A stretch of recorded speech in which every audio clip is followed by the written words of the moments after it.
గాఢమైన ఈ కౌగిలింతలో గాలే ఆడక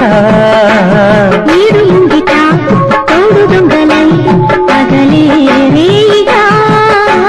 నాభిముద్దులో లాభమేమిటో నడుమే చెప్పగా పైద దొంగులను దాడిపోయినది కొత్త పొంగులివి మీటని తీయగా జవనం ఒక చిలిపి బలపు పవనం పెదవి పెదవి కలయిక ఎందుకో అడగగా తనువు